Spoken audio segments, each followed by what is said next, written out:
So it's Mindfulness on Monday with me and Sune. Hello, Sune. How are you, Phillipa? I'm okay, is what I'm going to say.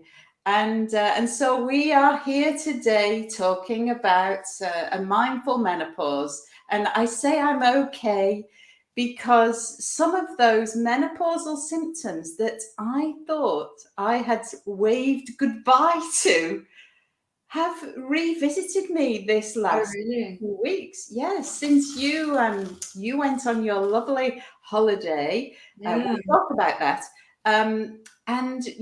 So it's not to put too fine a point on it. Breasts like bullets have returned, and you know what? If you've never experienced breast pain 24 hours a day, then you you can't really say anything because it's carrying this pain around with you all the time that is uncomfortable if you bump into anybody. And the thing you notice the most, or I notice the most, is when I lie down in bed at night and I snuggle down in my favorite position, which turns out is no longer comfortable because of this sensation. And Oh, yeah, so this is madness. And actually, so needless to say, I asked Dr. Google what he thought about this. I bet you got a really, really clear answer.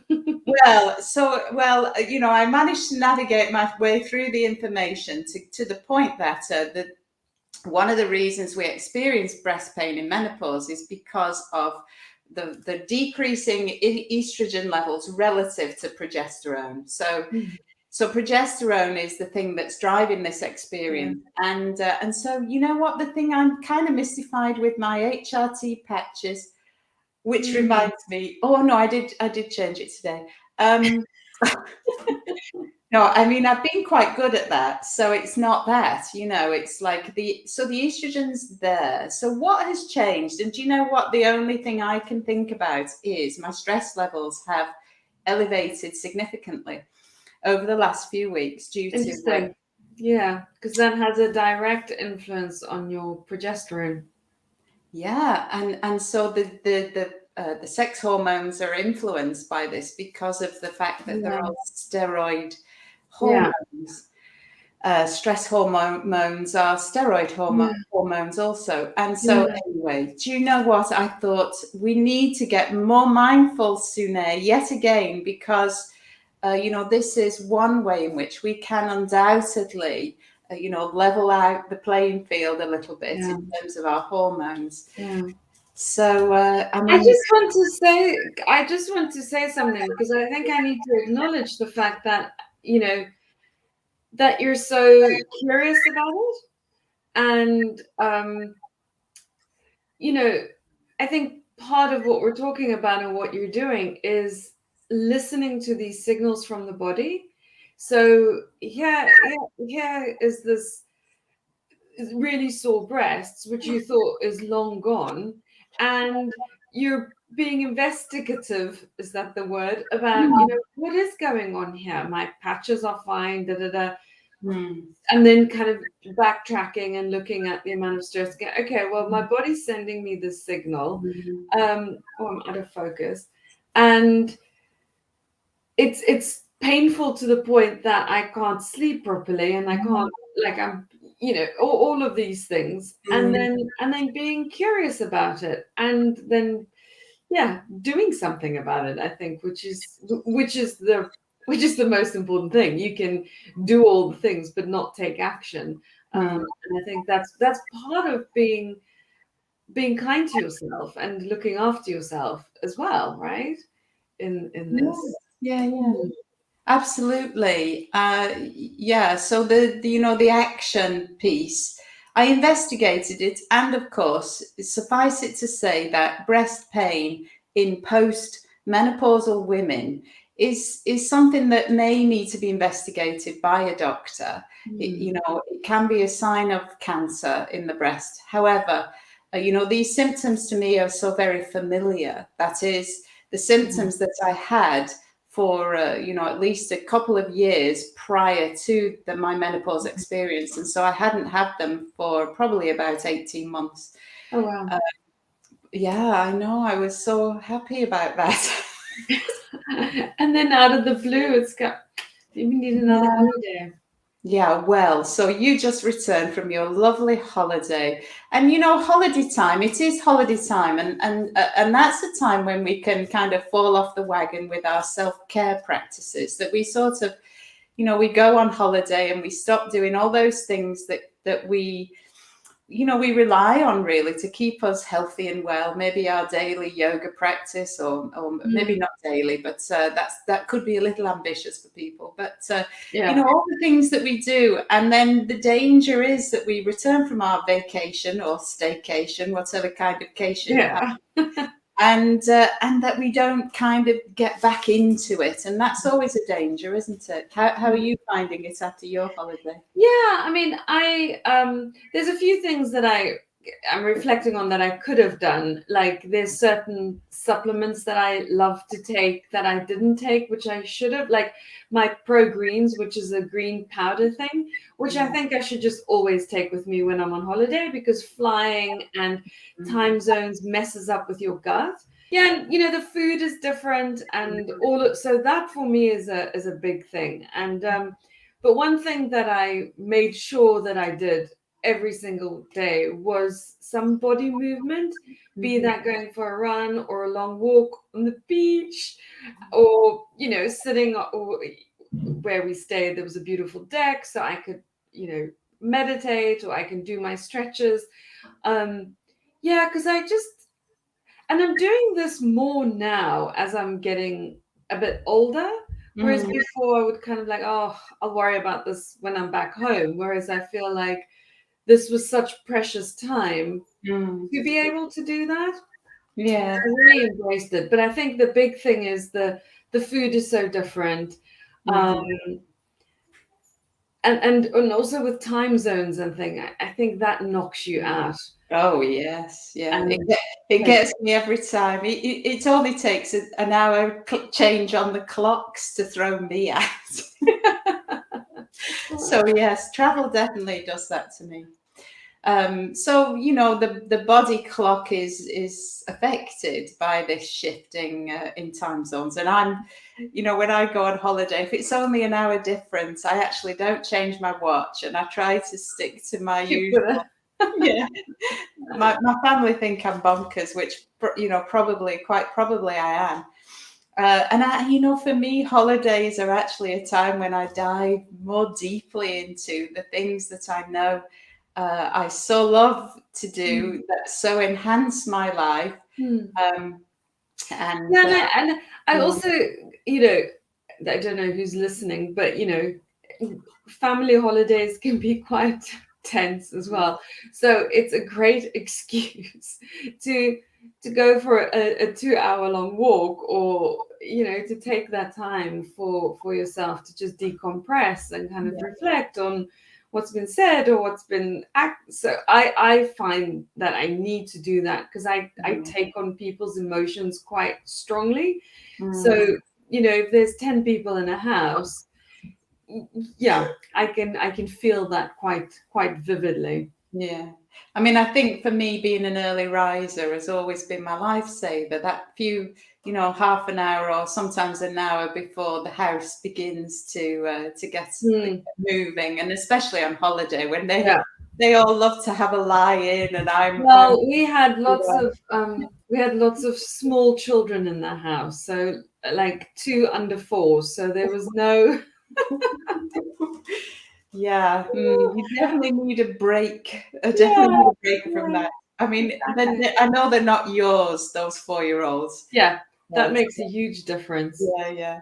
But You, this was also a very good opportunity to to practice mindfulness in relationships, and noticing the things that triggers you, noticing. um yeah, I think mostly it was that, it's just being very aware of the things that annoy you and why it does, or and also practicing gratitude, and and being really present with certain moments where you think, okay, well, this is quite unusual, like we don't get time to do this very often, Mm. so let me make space for this, and let me embrace this, and kind of, put some of the things to the side and move some of the things to the front. So I really had an opportunity to practice that.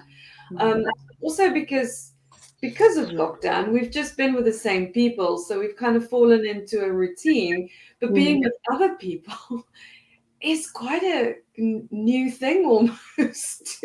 Well, I mean, I actually had my parents here for the weekend, and so I can kind of relate to it, all that you say. And really, we've kind of just got out of the habit of being around people, and fascinating how quickly you make those mental adjustments and get used to the status quo, such as it is. Yeah, I think what you said is really important, though, because mindfulness is noticing. Sometimes it's noticing the triggers, and so to flip that on its head and experience and really embrace the gratitude yeah, of of the fact that we know happens to us, we're yeah, aware of it, and so we can kind yeah. of put that to the side Mm. and go to that place of uh, Mm. turning it on its head, turning it into something positive, Yeah, and yeah, you really, you can, if you're really not very careful, go through a life of being ready on to the next thing, the next thing, the next thing, and never actually being in the thing that you're doing at that moment. yeah. And like, Yeah, and I was in Cape Cod, so, beautiful sunsets, beautiful sunrises, and just, such, yes, it's the ideal situation, right? And environment to do that. But it is very easy to just go for a quick swim and then go on to the next thing, even in a beautiful setting, even when there's an amazing sunset, to still be quite distracted by other things, and maybe distracted by your own triggers or emotions and things like that. So, yeah, I mean, yes, you're in a beautiful surrounding, but it's quite good to bring all of that to the forefront. I know the thing that I always say to myself is, you take yourself with you. you know? So maybe you're trying to feel like a holiday is an escape from something, but you Yeah, take yourself with you. yeah, So in order for that to feel like an escape, you have to change something about that experience. And so the working week, perhaps the weekends is just this time to catch up.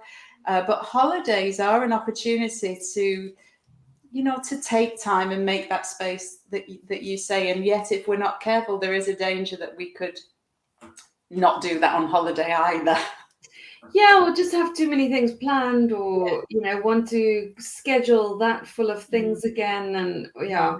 Anyway, it's Yeah. Well, so these are the principles that we apply to help us tackle these challenges that menopause brings.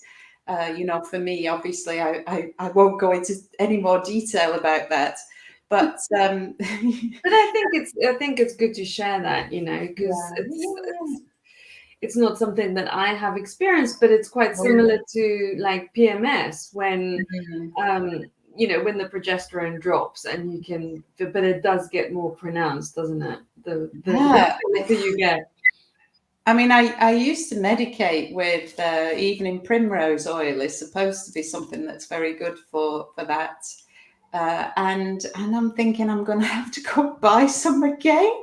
I don't know. But the first thing I decided was this week is a new week, and Monday is always it is a maybe a bit old hat to say that we can, it's a fresh start, a fresh week. But I started my week with some movement practices that I am trying to embrace. Mm, I joined an online session for my own self, and at 7:10 this morning, and absolutely that sets you up for the yeah, day, and I feel so much better for doing Yeah. these things. And so I'm going to, make this regular appointment with myself Yeah.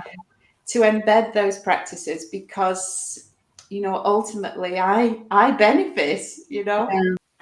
Yeah, it takes a little bit more work, doesn't it, when we're getting a little bit older? Because there's a lot of things to think about. It's our fitness, it's our physical health, it's our mental health, it's our skin, it's the flabby bits under the arms. So it can be quite high maintenance aging well, I think, in a way as well.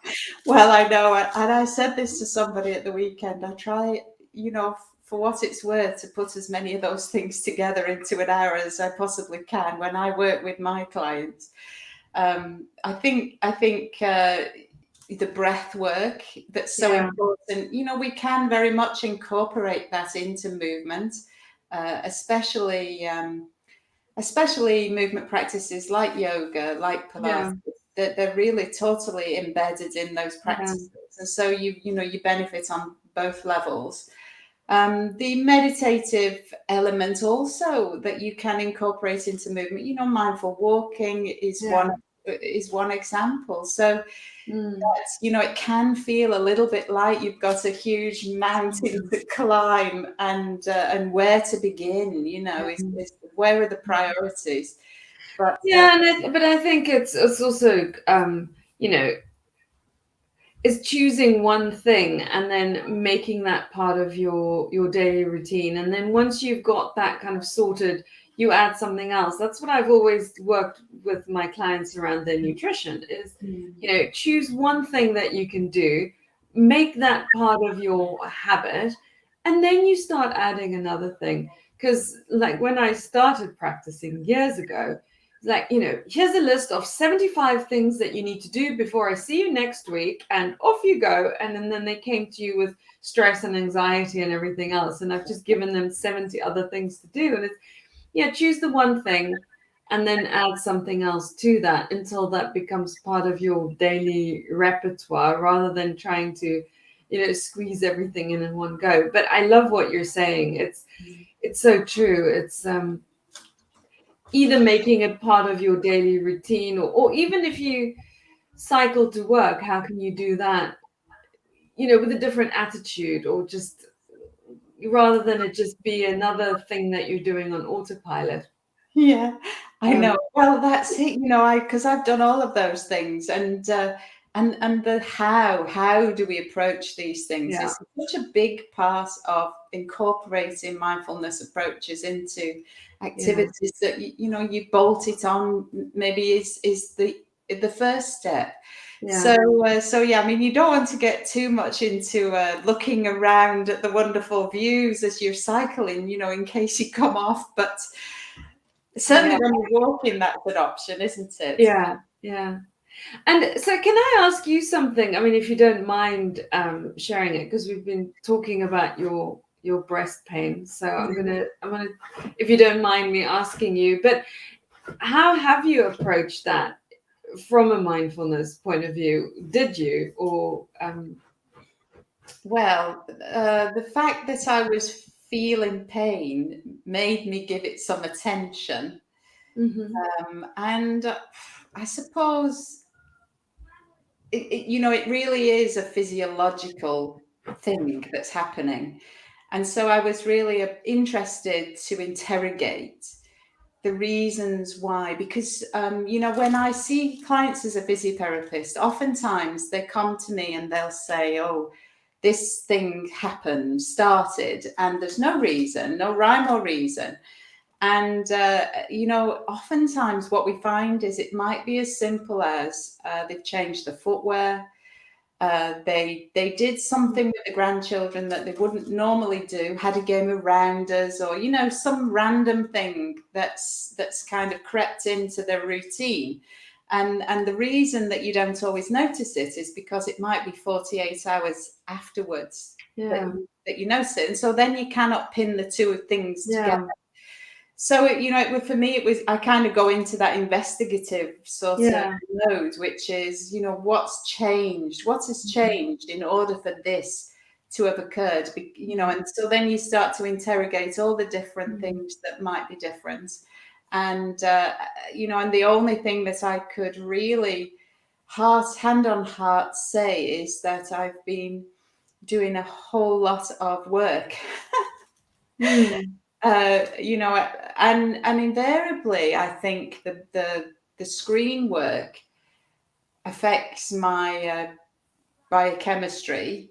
Yeah. Not just the fact that I've been doing a high volume of work, but the time in front of the actual electronic screen.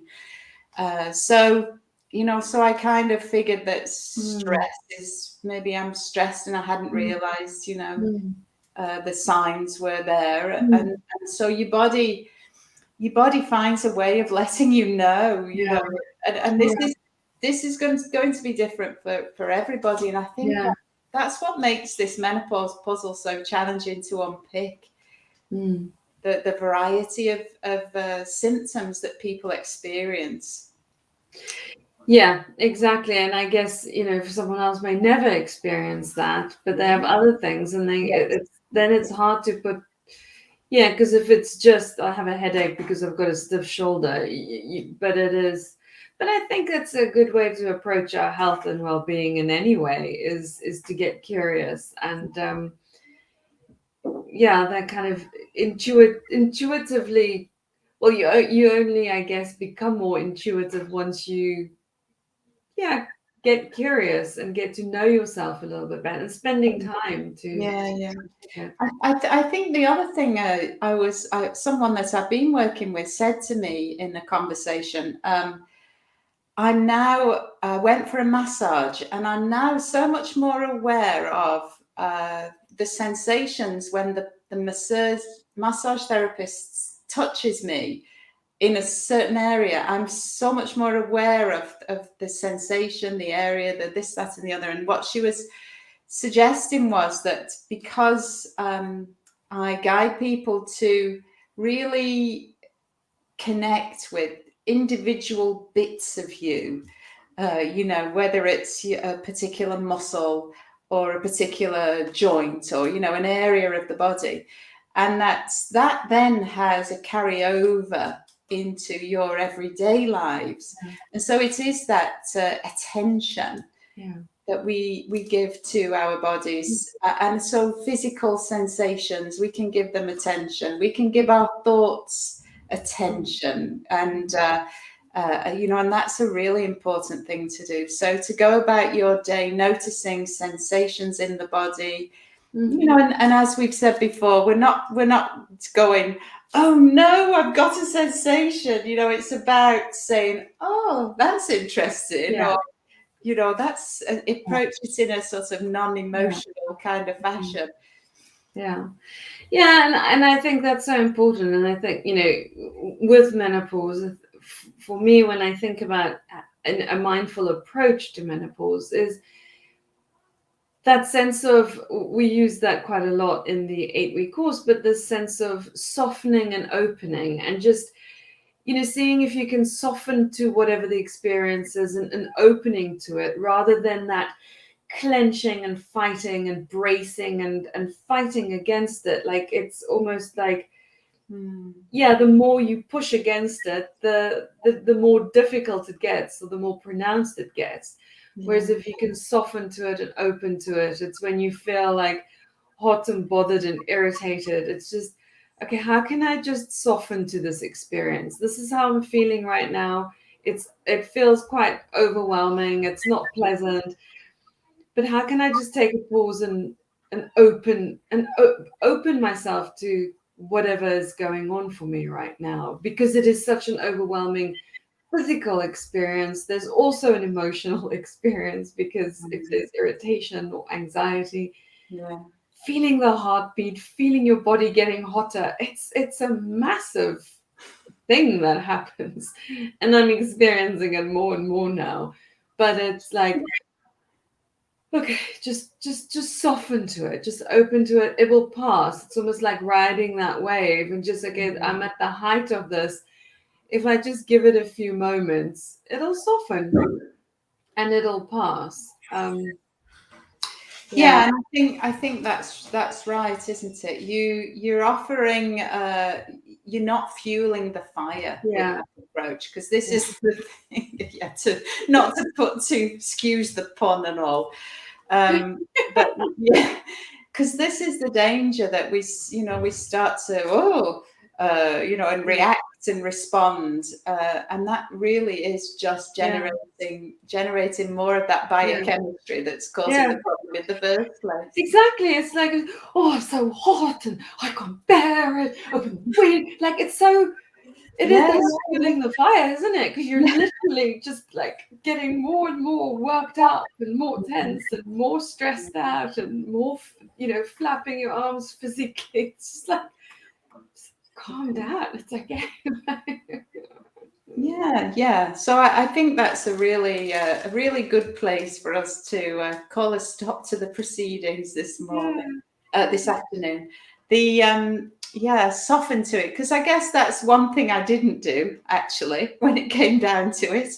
I thought, oh no, what is this? And how can I fix Mm. it? And that is part of it, but I can definitely go away now and think a little bit more around a more accepting kind of a softer approach, Mm. because again, ultimately that will allow my body to settle Mm. into a place of less stress, less Mm. cortisol, less Yeah. emotion generally. So thank you for that. I like that tip. I'm going to do it today. Yeah, well, let me know how it goes. We can talk about your breasts again next Thank you for that. time. All right. Well, it's lovely to see you after your holidays, looking Thank you, so Philippa. healthy.